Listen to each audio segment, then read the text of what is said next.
ओम शांति। आप सभी का स्वागत है स्वर्णिम भवन के इस चैनल पर। आप सभी को जन्माष्टमी की बहुत सारी ढेर शुभकामनाएं। हैप्पी जन्माष्टमी। और आज हम जानेंगे श्री कृष्ण का जन्म कब और कहाँ कैसे हुआ था, किस समय हुआ था। आज हम श्री कृष्ण के वास्तविक जीवन कहानी को जानेंगे और उसको जानने से हमारे जीवन में सुख शांति की प्राप्ति हो सकती है। तो चलिए जानते हैं कृष्ण के जन्म की कहानी। जन्माष्टमी का अवसर आने पर लोग विशेष करके कृष्ण की ही चर्चा करते हैं।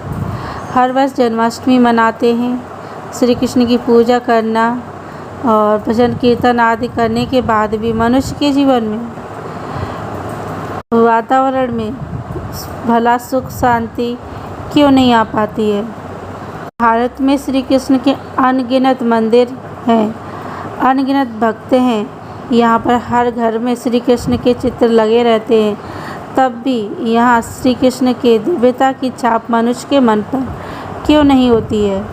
श्री कृष्ण को मनमोहन मानने वालों का अपना जीवन मनमोहक क्यों नहीं बन पाता है।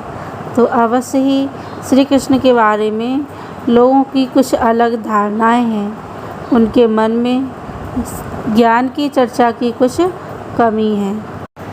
नहीं तो श्री कृष्ण जैसे सर्वश्रेष्ठ देवता की जीवन कहानी को जानकर मनुष्य को अपना जीवन भी वैसा ही उच्च बनाने की प्रेरणा तो अवश्य ही मिलनी चाहिए। श्री कृष्ण का तो कितना उज्जवल जीवन था। उनमें जो महान गुण थे, उनकी जो पूर्ण पावन अवस्था थी, उसे लोग वैसा नहीं जानते हैं। इसी कारण से हर एक के मन मलिन है। उनका आत्मबल भी खत्म हो चुका है और उनमें आज धर्म की ग्लानि की भावना तथा अपवित्रता का ही संकल्प रहते हैं। पवित्रता का पूर्ण नाश हो चुका है। अब हम सभी इस जन्माष्टमी के अवसर पर श्री कृष्ण की वास्तविक जीवन कहानी को जानेंगे कि हमारा जीवन भी उनके गुणों के समान दिव्य गुण बन जाए। श्री कृष्ण की जीवन कहानी और श्री नारायण की जीवन कहानी की चर्चा करने का एक ही मतलब है, क्योंकि वास्तव में श्री कृष्ण ही का दूसरा नाम श्री नारायण है। आप जानते ही होंगे कि भारत में ये प्रथा है कि स्वयंवर होने के बाद वर और वधू दोनों का ही नाम बदल दिया जाता था। इसी प्रथा के अनुसार ही त्रेता युग में जानकी का नाम बदल करके श्री सीता जी हुआ था। आज तक भी भारत में कई कुलों में यह प्रथा चली आई है। ये प्रथा सतयुग में शुरू हुई थी। इसके अनुसार ही श्री कृष्ण का नाम स्वयंवर के बाद बदलकर श्री नारायण हुआ था। आज इस रहस्य को ना जानने के कारण ही हम श्री कृष्ण और श्री नारायण को अलग अलग चित्र और अलग अलग मंदिर देखने के कारण लोग इस रहस्य को भूल गए हैं। श्री कृष्ण और श्री नारायण दोनों अलग अलग देवता हुए, ऐसा भक्त लोग मानते हैं। पर यदि भक्त लोग कीर्तन करते समय श्री कृष्ण से संबंधित जो गीत गाते हैं, उनकी ओर यदि हम ध्यान दें तो हमको मालूम होगा कि श्री नारायण नाम श्री कृष्ण का ही नाम है। उदाहरण के तौर पर जैसे भक्त लोग कीर्तन करते समय गाते हैं कि श्री कृष्ण गोविंद हरे मुरारी, हे नाथ नारायण वासुदेवा, तो ये स्पष्ट है ना, श्री कृष्ण ही श्री नारायण है। इसी प्रकार श्रीमद् भगवत गीता में भी कई बार श्री कृष्ण को श्री नारायण नाम दिया गया है। आज श्री कृष्ण को श्री नारायण मानने वाले लोग भी इस रहस्य को नहीं जानते हैं। श्री कृष्ण का ये नारायण नाम स्वयंवर के बाद ही पड़ा है ना। अब जन्माष्टमी के अवसर पर श्री कृष्ण जन्मोत्सव मनाते समय हम ये मालूम रहना चाहिए कि श्री नारायण का जन्मोत्सव भी यही है। श्री कृष्ण का नाम तो स्वयंवर से पहले का है और श्री नारायण नाम स्वयंवर के बाद का है। अब हम जानेंगे श्री कृष्ण का जन्म कब और कहाँ कैसे हुआ था।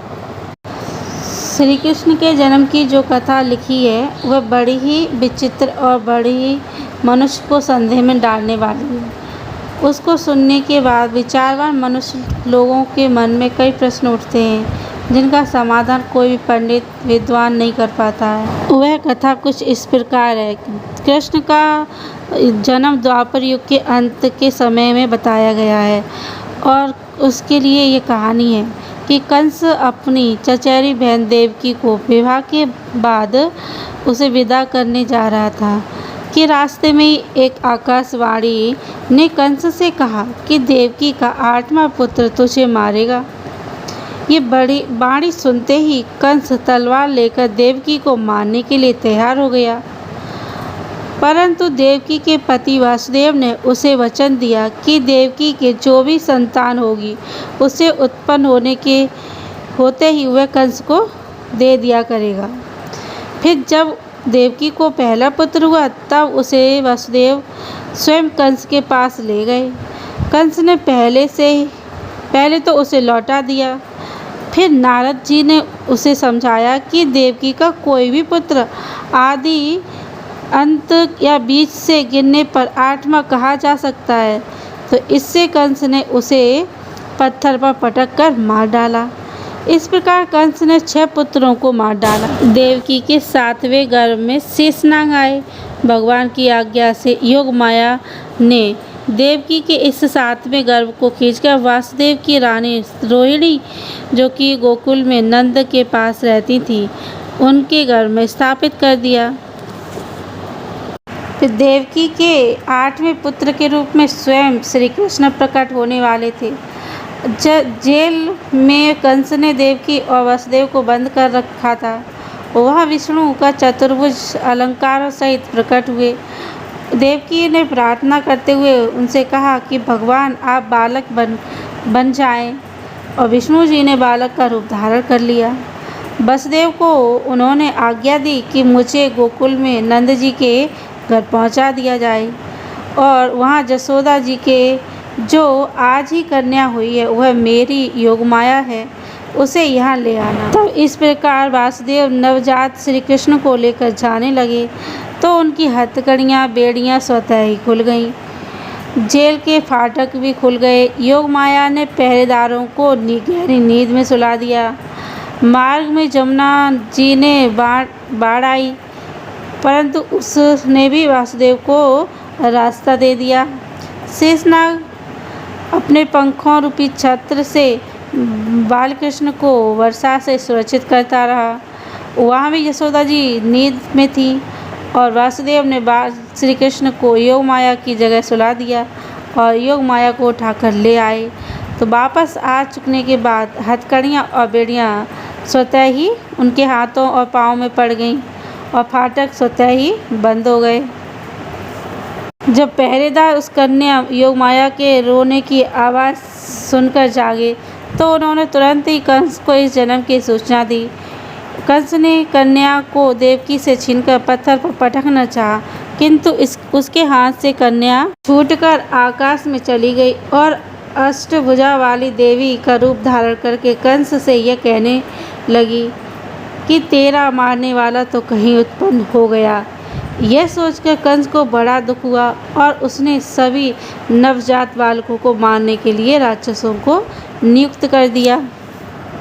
तो इस तरह श्री कृष्ण के जन्म की जो कथा आज तक सुनी उसमें कुछ इस तरह की अटपटी बातें सुनते आई हैं। आकाशवाणी क्या है और नारद जी कौन थे?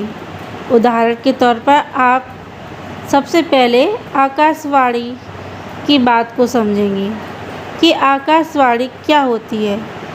आज तो भारत की सरकार ने ऑल इंडिया रेडियो का ही नाम आकाशवाणी रख दिया है, परंतु पहले जब ये शास्त्र लिखे गए थे लोग आकाशवाणी का क्या भावार्थ लेते होंगे।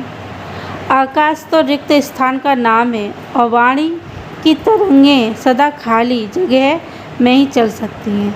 तब आकाशवाणी का अर्थ क्या हुआ?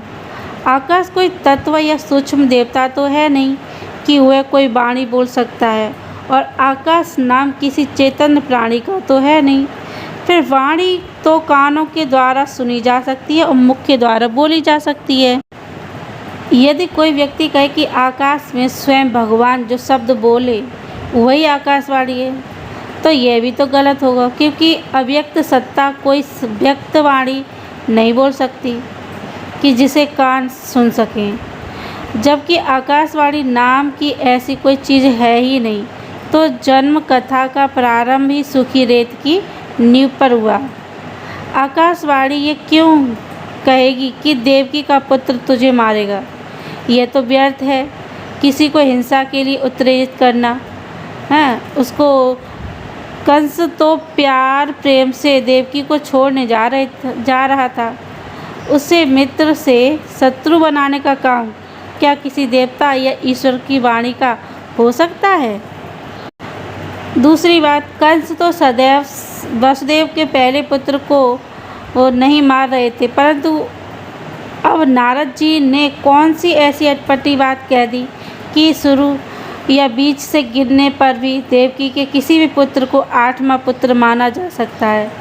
यह तो व्यर्थ में अबोध बालकों को मारने के लिए कंस को क्रोधित करने की चेष्टा की गई।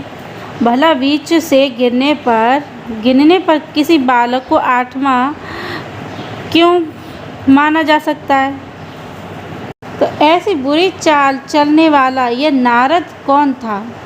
क्या कोई बता सकता है कि ये नारद जी कौन हैं, कहाँ रहते हैं, क्या करते हैं? शास्त्रों में तो नारद जी को ब्रह्मा का एक पुत्र बताया गया है, जो कि सृष्टि के आरंभ में ब्रह्मा जी के अन्य संतानों में से एक थे। तो क्या सतयुग के आरंभ से लेकर ही द्वापर युग के अंत तक नारद जी जीवित रहे? आज के इस आधुनिक काल में तो किसी ने भी कभी यह रिपोर्ट नहीं दी है कि नारद जी उन्हें मिले थे और उन्हें अमुक बात ये कही थी। तीसरी और चौथी बात पर ध्यान देंगे कि ये शेष नाग कौन है और योग माया क्या है। कैसी अजीब बात है कि योग माया ने शेष नाग को देवकी जी के गर्भ से खींच लिया और रोहिणी के गर्भ में स्थापित भी कर दिया। कथा में रोचकता बढ़ाने के लिए किस किस पात्र को कहाँ से घसीट लाया है, इसी का नाम तो कल्पना कहते हैं। भगवान के लिए तो कहा जाता है कि वह नस नाड़ी के बंधन में नहीं आते और निंद्रा पालन आदि से भी अतीत हैं। श्री कृष्ण को भगवान मानते हुए भी निंदा शोक क्रोध आदि से युक्त दिखाया गया। फिर यह जो दिखा है कि जेल के दरवाजे खोले गए, हथकड़ियाँ और बेड़ियाँ खोल गईं, जमुना ने रास्ता दे दिया, शेषनाग ने अपने पंख से छत्रछाया से रक्षा की, यह भी कहाँ तक विश्वसनीय है? वास्तव में श्री कृष्ण का जन्म और परमपिता परमात्मा शिव का जन्म, इन दोनों कहानियों को अज्ञानतावश मिला दिया गया है और उनमें मन ग्रंथ वृत्तांत जोड़ दिए गए हैं। तब में कलयुग के अंत का संसार ही जेल की तरह है, जिसमें सभी नर नारी बंधन रूपी हथकड़ियों में फंदे हुए होते हैं। तब संसार में अज्ञान अंधकार छाया होता है, वैसा ही तब तमोगुण फैला हुआ होता है। तब काम रूपी कंस अपनी कटारी से छोटे बालकों पर वार करता है।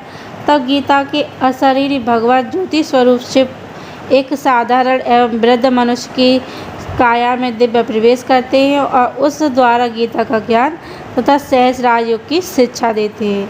वही प्रजापिता ब्रह्मा उसी ज्ञान और योग के द्वारा सतयुग के शुरू में श्री कृष्ण के रूप में जन्म लेते हैं।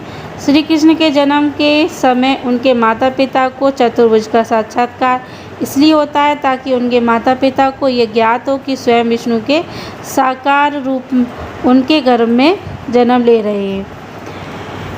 इस गीता के भगवान शिव के तथा उनके ज्ञान द्वारा दिव्य प्रारब्ध को प्राप्त कर श्री कृष्ण के जन्म की अलग अलग रीति हैं और अलग अलग ही समय हैं, परंतु समय अंतर में ये ज्ञान भी प्राय लुप्त हो जाता है। इस कारण से घोटाला कर दिया है। लोग वास्तव में जब अज्ञान का अंधकार मिट जाता है और जब गीता ज्ञान के द्वारा भारत में पुनः स्वर्ग बन जाता है, तब यहाँ के स्वर्ग मंडित राजमहल में श्री कृष्ण देवता का जन्म होता है। श्री कृष्ण को पीपल के पत्ते पर इसलिए दिखाया जाता है कि वह सतयुग में हुए थे। हम सब ने ऐसे चित्र भी देखे होंगे जिनमें श्री कृष्ण को सागर में तैरते हुए पीपल के पत्ते पर विचित्र दिखाया गया है। इस विषय में हम यह भी जानते हैं कि सृष्टि की आदि काल में श्री कृष्ण को पीपल के पत्ते पर देखा गया। वास्तव में उस चित्र का भी भाव यही है कि श्री कृष्ण ने सतयुग के आरंभ में ही जन्म लिया था। आप जानते हैं कि संसार को सागर भी कहा जाता है। इस संसार रूपी सागर अर्थात असीम लोक में मनुष्य सृष्टि मानो एक पीपल के वृक्ष के समान है और ब्रह्मा और सरस्वती उनके मूल हैं और श्री कृष्ण उनके पत्ते पर तैर रहे हैं। अर्थात इससे अलिप्त और न्यारे होकर उन्होंने अब इसमें जीवन व्यतीत किया है। वह इस सृष्टि में सबसे पहले पत्ते हैं, अर्थात उनका जन्म सृष्टि के आरंभ में ही हुआ था। अतः श्री कृष्ण को सृष्टि के आरंभ में पीपल के पत्ते पर तैरते हुए देखा गया। इस कथन का अर्थ यही हुआ कि श्री कृष्ण सतयुग के आदि काल में हुए थे। आज मनुष्य श्री कृष्ण के बारे में वास्तविक नहीं जानते हैं। वे उनका जन्मोत्सव तो मनाते हैं, उनकी भक्ति पूजा भी करते हैं, परंतु उनके यथार्थ जीवन चरित्र से अपरिचित है। अतः स्वयं परम पिता परमात्मा शिव, जो कि त्रिकालदर्शी है, इस समस्या को मनुष्य मात्र के लिए हल करते हैं।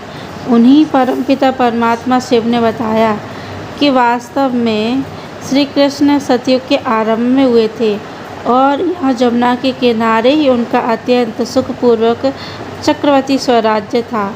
उनके जीवन काल में मानवों के बीच में लड़ाई की तो कोई बात छोड़िए, शेर और गाय भी एक घाट पर पानी पीते थे। श्री कृष्ण ही स्वयंवर के बाद श्री नारायण कहलाए और उन्होंने ही चक्रवर्ती राज्य किया। श्री कृष्ण के बारे में परमपिता परमात्मा शिव ने और जो भी भेद खोले हैं, जो कि बहुत ही दिलचस्प भी हैं और जानने योग्य भी हैं।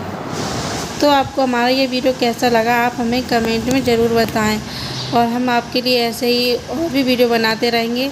तो आप हमारे वीडियो को पूरा देखें, लाइक करें, शेयर करें और हमारे चैनल को सब्सक्राइब ज़रूर करें अगर अभी तक नहीं किया है तो।